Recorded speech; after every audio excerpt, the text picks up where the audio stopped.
All right, so for today's lesson, we're going to be talking a little bit about the concept of initiative and self-drive. So, for the first off, what is kind of covered in initiative and self-drive? We're going to kind of open up with inventory that kind of addresses each of the specific ways that initiative and self-drive kind of show up in your personal life and on the job site. A majority of the topics that we cover in this class are primarily through the lens of your employer or finding employment, but also at the end of the day, things that you take into work, skills, how you see the world, how you conduct yourself, transfers into your personal life too. So while I might talk about it like, hey, when you're on a job, when you do these things, how do you conduct yourself? Just realize that that can be transferred to your personal life too. Self-drive and initiative simply don't cease to exist outside of the workplace. So while we may talk about it like that, just realize, think about how it shows up in different aspects of your life, in your schoolwork, in your home life, in your work life, or wherever you kind of show up each day.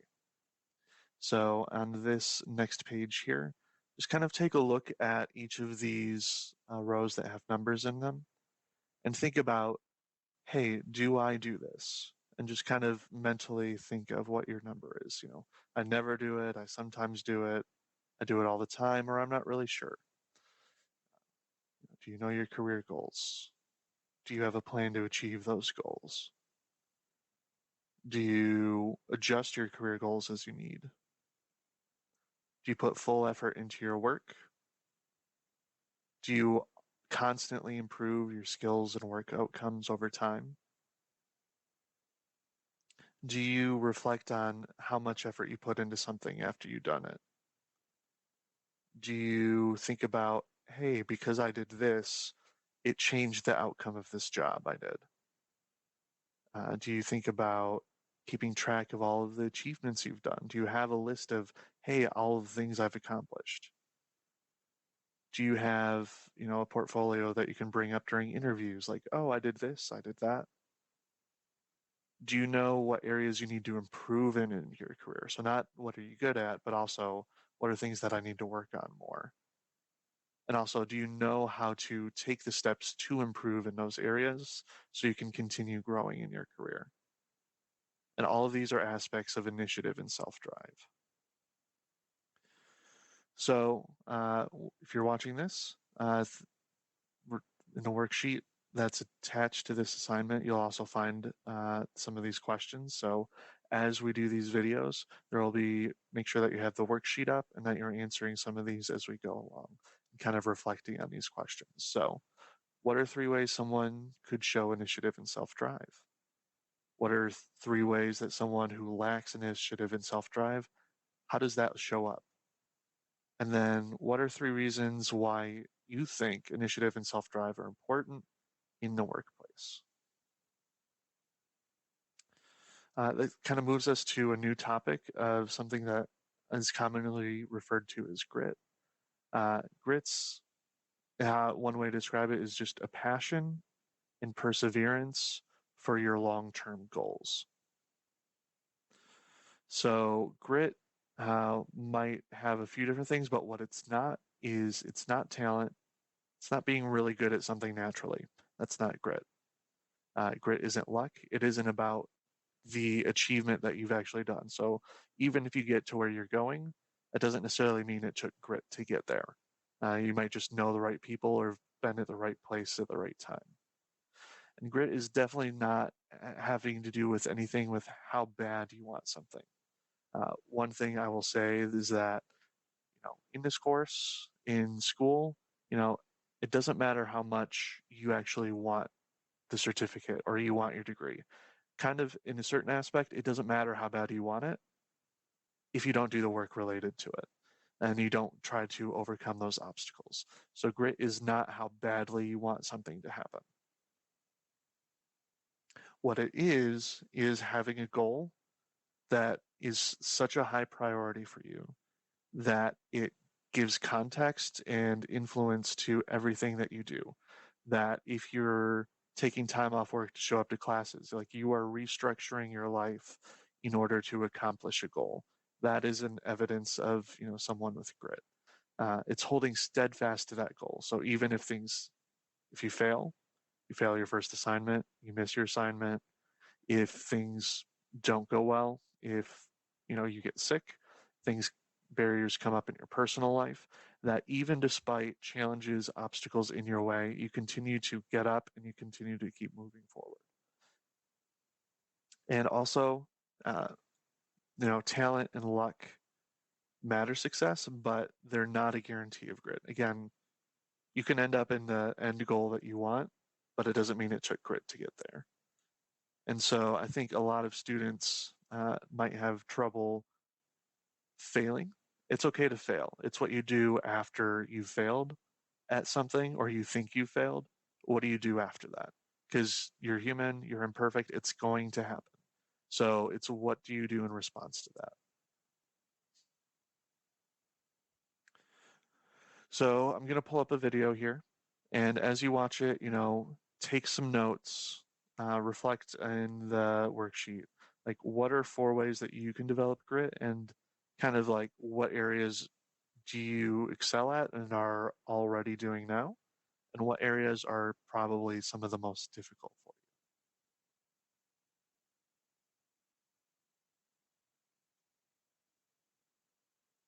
What is grit? Is it really a psychological thing or just a term that people use to refer to tenacity and resilience? I'm Dr. Tracy Marks, a psychiatrist, and I make mental health education videos. Grit can be defined as perseverance and passion for consistent long-term goals. Personality-wise, grit can be compared to the personality trait conscientiousness. It's not identical, but very similar. Conscientiousness is one of the dimensions of the Big Five factor model of personality traits developed by Louis Goldberg in the 80s. The 5 factors form the acronym OCEAN, which stands for openness, conscientiousness, extroversion, agreeableness, and neuroticism.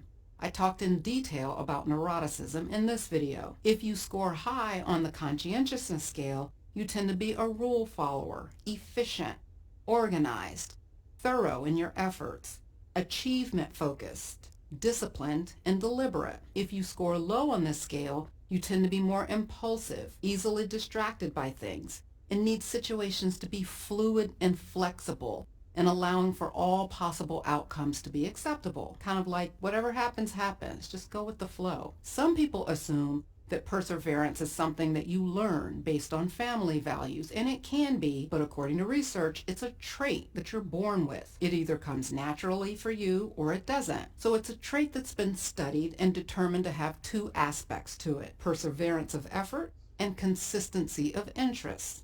So it's your ability to stick with something even when it's a hard road. And researchers have found that the grit trait predicts future life successes, like graduating from school, like high school and professional schools, staying in a job, and even with achievements in a sport or a skill, because these are all things that take effort and stamina to see the end results. And this being a trait could explain why, if you have trouble sticking with something when things get tough, it's not that you're inadequate or lazy, it's just not your nature to keep going. It's like brushing an animal's fur the wrong way. Pushing through just goes against the grain for you. But all is not lost if you don't naturally have grit. And here's 4 ways that you can develop it. Number 1, adopt a growth mindset. This is a construct developed by psychologist Carol Dweck. With a growth mindset, you lean into the thought that your ability and competence grow with your efforts, strategy, and support from other people. And this means that you marinate on the belief that your intelligence is changeable. Think of your mind as a muscle that gets stronger with effort. As you accomplish things, you reward yourself for your efforts and your focus and not for your ability, because you're not measuring your talent, you're counting the fruit of your labor. Number 2 is to shift how you think about challenges and lack of progress from it being a personal failure to being a temporary external circumstance. It's easy to get caught up in a cycle of self-blame and doubt that can destroy your motivation to persevere. So you have to train yourself to think of challenges as situational setbacks that you can't control but you can work around. Some of the research studying students showed that when they got negative feedback, they were better able to keep going if the person giving the feedback told them that they didn't have everything correct, but because this was high-level work, they believed that they could do it. In other words, you get criticism combined with realistic encouragement. And the reasoning behind this is that if you struggle with grit, you can become easily discouraged when things get hard. And it's at those times that you have to remind yourself or get a trusted friend to remind you that what you're doing is the equivalent of lifting a heavier weight. Increasing the weight is hard for anyone, but you can learn to handle the heavy weight just like the next person. You just have to keep lifting and dropping until you don't drop it anymore. Everyone dropped the heavy weight at first, but you can learn to hold on to it just like the next person did. If you know someone who struggles with perseverance, as a friend, this is how you can encourage them. If you're the person struggling, get someone to say these kinds of things to you when you need it, or write these statements down in a journal and read them to yourself as part of a self-reflection or meditation time. Number 3, when you struggle with sticking with something because it's no longer interesting, find a way to make it meaningful. This meaning can be personal or it can be in a broad sense, like something that's for the greater good. Surely there's some aspect of what you're doing that can connect to your values, or you can see it benefit a cause that's bigger than you. And then number 4, clarify your goals so that you don't spend a lot of time in unproductive effort. Since grit is about perseverance despite challenges and setbacks, getting clear on what you want your endpoint to look like will help guide you on how to maneuver around the challenges. Without the focus, you can get distracted with other options that may be easier but lead you in the wrong direction. You can feel like you're still on track because you're still working at it, but you're not on track because you're working on something that's different from what you started with. And this is one of the ways that people can flounder and not really accomplish much, despite the fact that they've been putting in a lot of effort working towards something. Watch this video for more on getting satisfaction from doing things that have meaning and value. Thanks for watching. See you next time.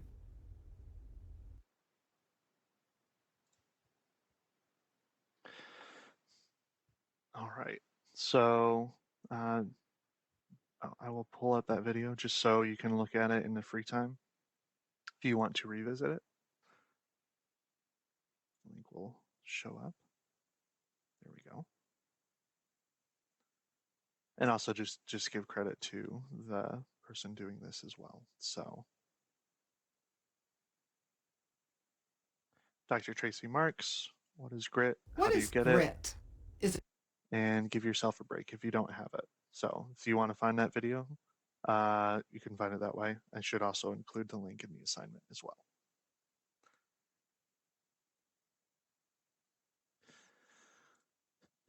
So again, to recap the 4 main ideas, what is a growth mindset? Shift how you think about challenges, make your task meaningful to you, and be specific and clarify what your goals are. So thinking, kind of moving this personally, think of a skill that you would like to develop in the coming weeks. So, pick something that's kind of been on your mind that you think makes sense with your schedule right now and something that you want to be better at. It could be, creating a schedule for each day. Maybe you don't like creating a schedule and just sitting down and writing one out is like the worst thing in the world for you. Maybe you just want to be better at a particular physical activity. I don't know, juggling, for example. So you're like, hey, I want something to distract me from work and school and kids. So I'm going to pick up a hobby, and whatever that is. Think of just something that you want to be better at than you are today. Think about how you can find resources to help you in that area. Is it YouTube videos like the one we just watched? Is it people who have already done or things similar to that? Do you know people, or do you know people who know other people who can connect you with resources, lessons, teachers, uh, anything like that? The internet has a lot of tools, obviously, so use that as well. Also, set a goal. So definitely be specific in what your goal is, because a lot of people that I've seen teaching this class have a goal that's very general and very vague. It's kind of like if someone says for their New Year's resolution, hey, I have a goal to lose weight. Okay, that's not a bad goal, but how do you know if you've completed it? If I lose half a pound, have I completed my goal? Technically, because I set a goal that was very vague. And, what if it takes me 9 months to lose half a pound? Have I completed my goal? Technically, yes, because I didn't set any boundaries or restrictions on it. So when thinking of a goal, be specific. I want to lose, X amount of pounds in this amount of time, or I want to get A's in all of my classes this semester. Uh, or I want to make sure that I turn in everything on time a day before the due date, or whatever goal you have set here. I want to be in bed by 10 o'clock each night. 5 days a week for this next 2 months. Be specific so you can know whether or not you've accomplished that or not, and then keep tabs on yourself. Uh, I know with my memory, like how I remember things and how things actually happen don't always line up. So keep track of your accomplishments somewhere. Write it down. Have a book that you can kind of go back to look and see, hey, did I actually take time to do this? Did I accomplish my goals? Because your emotions can kind of dictate maybe how you perceive something that maybe doesn't line up with reality. Where you think, oh, I've been doing terrible at this skill, or I've been terrible at getting to sleep on time. But then you look back in the next week, it's like, oh no, I was on, met my goal 5 out of 7 days last week. It's just I feel like crap, so I feel like I did worse than I actually did. you know Having those physical things can help remind you of what the reality of the situation is and how that may or may not line up with how you're emotionally feeling. And then sharing your work, each person is different in how much they need affirmation from other people. But at the end of the day, be proud of the things that you've accomplished. Like if something was hard for you, even if it seems simple, it was tough for you to get through. So share that with people who are going to encourage you and keep pushing you forward. So kind of know what you need to keep yourself motivated, and also be honest with yourself, like, hey, I want recognition for these things, or I know I want people to know that I'm doing a good job, and keep those people in the loop. And especially if they're going to support you and keep pushing you along the way, brag about what you've done, because it took work to get there and you should be proud of that. So that's the end of today's lesson. I'm just going to again remind you that each week there will be a worksheet that is attached to the video, and it'll be labeled again the same as the Dropbox. There will be some notes of the due dates. Expect the whole lesson as a whole to take 1 to 2 hours to complete between the video and the worksheets. Um, there's usually one for each week, and then answer the questions. You should be able to just take a look at it, click in the blank space here, type up answer. Your answers here, and just kind of go down the list and type as needed. Again, if you have any issues saving this or submitting it, always reach out, let me know. But just kind of work through the worksheet. Um, any resources that I cover should also be in the worksheet as well, so you can revisit them if needed. So, and then we will see you next week.